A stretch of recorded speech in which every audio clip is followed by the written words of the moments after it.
भगामोहन नगरातील वादग्रस्त महिलेचा बंदोबस्त करा. रहिवाशांची एसपींकडे धाव. धुळे शहरातील भगामोहन नगर परिसरातील एका महिलेच्या जाचाला कंटाळून स्थानिक महिलांनी आज जिल्हा पोलीस अधीक्षकांची भेट घेऊन तक्रार दिली. माजी महापौर जयश्री अहिरराव आणि माजी नगरसेविका लक्ष्मी बागुल यांच्या नेतृत्वाखाली हे निवेदन सादर करण्यात आले. संबंधित महिला विनाकारण भांडणे करणे, रहिवाशांना अश्लील शिवीगाळ करणे आणि खोट्या गुन्ह्यात अडकवण्याची धमकी देत असल्याचा आरोप नागरिकांनी केला आहे. या महिलेच्या वागण्यामुळे परिसरात असुरक्षिततेचे वातावरण निर्माण झाले असून ती लोकांना घरे खाली करण्यास मजबूर करत असल्याचे निवेदनात म्हटले आहे. तक्रारीनुसार सदर महिला जाणीवपूर्वक वाद निर्माण करून हिंदू मुस्लिम तेढ वाढवण्याचा प्रयत्न करत आहे. या त्रासामुळे त्रस्त झालेल्या परिसरातील महिलांनी आणि नागरिकांनी मोठ्या संख्येने उपस्थित राहून या महिलेवर कठोर कारवाई करण्याची मागणी केली आहे. निवेदन देताना माजी महापौर जयश्री अहिरराव, माजी नगरसेविका लक्ष्मी दिनेश बागुल, उज्ज्वला धनगर, पुष्पाबाई धनगर, कल्पना भामरे, पुष्पा नेरकर, गायत्री धनगर, वर्षा मुजगे, मीना ढोले, दीप्ती जैन, मीना जैन, आशा चौधरी, ज्योती विस्पुते, मंगला जैन, चित्रलेखा बागुल, मंगल वाघ, पूजा बागुल, नीलम जोशी, नंदिनी बोरा, अमृता नागमोती, दिनेश बागुल, परिसरातील असंख्य वाखारकर नगर येथे एक रहिवासी जी हिंदू आहे परंतु तिने मुस्लिम धर्मीयाशी लग्न केलेलं आहे, रुपाली मुस्ताक शेख उर्फ निकुम, या महिला गेल्या कित्येक दिवस झाली ही महिला वाखारकर नगर परिसरातील नागरिकांना, त्या ठिकाणी राहणाऱ्या रहिवाशांना त्रास देत आहे.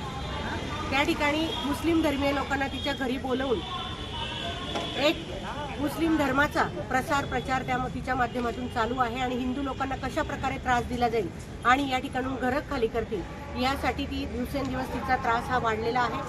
परंतु गेल्या कित्येक दिवसापासून ही घटना चालू असताना नागरिक घाबरत होते आणि जर पुरुष गेले तर पुरुषांच्या नावाने त्या ठिकाणी ती बदनामी करत होती. हे पाहून मुस्लिम आणि हिंदू धर्मियांमधला तेढ वाढत चाललेला आहे. आता देखील तिची अति झालेली आहे आणि या ठिकाणी त्याच प्रभागाच्या माजी नगरसेविका लक्ष्मीताई दिनेश बागुल यांनी कालच आझादनगर पोलीस स्टेशन या ठिकाणी तक्रार दिलेली आहे. सदरू महिला जी आहे रुपाली मुस्ताक शेख ही त्या ठिकाणी राहणाऱ्या लोकांना अश्लील शिवीगाळ करते, त्यांच्या येता जाता व्हिडिओ काढते आणि त्या ठिकाणी राहणाऱ्या ज्या महिला आहेत तसेच लहान 5 वर्षापासून तर मोठ्या पुरुषांपर्यंत ती नेहमी त्यांना पाहून अश्लील हावभाव करते, अश्लील शिवीगाळ करते आणि हे पाहून जणू त्या नागरिकांमध्ये भीतीचं वातावरण त्या ठिकाणी निर्माण झालेलं आहे आणि त्या ठिकाणी जी भीती त्या नागरिकांमध्ये झालेली आहे त्या भीतीपोटी तिची एक दहशत बघायला मिळते आणि त्या दहशतीचं रूपांतर आज या ठिकाणी त्या प्रभागातील, त्या परिसरातील महिलांनी आवाज उठवलेला आहे. तिचा बंदोबस्त झाला पाहिजे आणि जी महिला त्या घरात राहते ते घर देखील भाड्याचं आहे. तिच्यामुळे मागेच तिच्या भावाने आत्महत्या देखील त्या घरात केलेली आहे.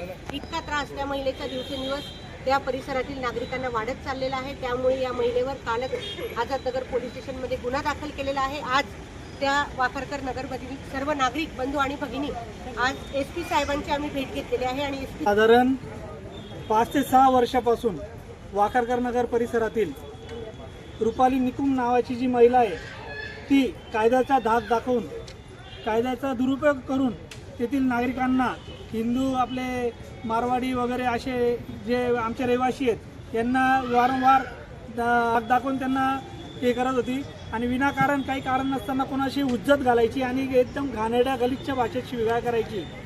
या पद्धतीने तिचं कारस्थान दिवसेंदिवस वाढत जात होतं. प्रत्येक नागरिकाशी तिने वादविवाद केलेला आहे. या भागातील प्रत्येक नागरिक तिच्यापासून त्रस्त आहे आणि पण पोलीस स्टेशनला जायला प्रत्येकजण घाबरत होतं कारण की ही बाई जी आहे ती विनाकारण खोटे नाटे गुन्हे दाखल करून त्यांच्या म्हणजे बऱ्याचशा नागरिकांकडून तिने पैसे देखील उकळलेत हे असं कारस्थान करून. तर या संदर्भात भागातील सर्व नागरिकांनी आमच्याकडं त्याची व्यथा मांडली. आम्ही गेल्या 5-6 दिवसापूर्वी पोलीस स्टेशनला गेलो असता तिच्या विरोधात अर्ज देखील दिला. तर त्याचं माहिती तिला मिळाली असता तिने माझी मिसेस माजी नगरसेविका लक्ष्मी बागुल तिच्याशी काही कारण नसताना विनाकारण उज्जत घातली आणि आरेरावी करत गलिच्छ भाषेत शिवीगाळ वगैरे केली. तर तिच्या विरोधात आम्ही रितसर गुन्हा दाखल केला आहे.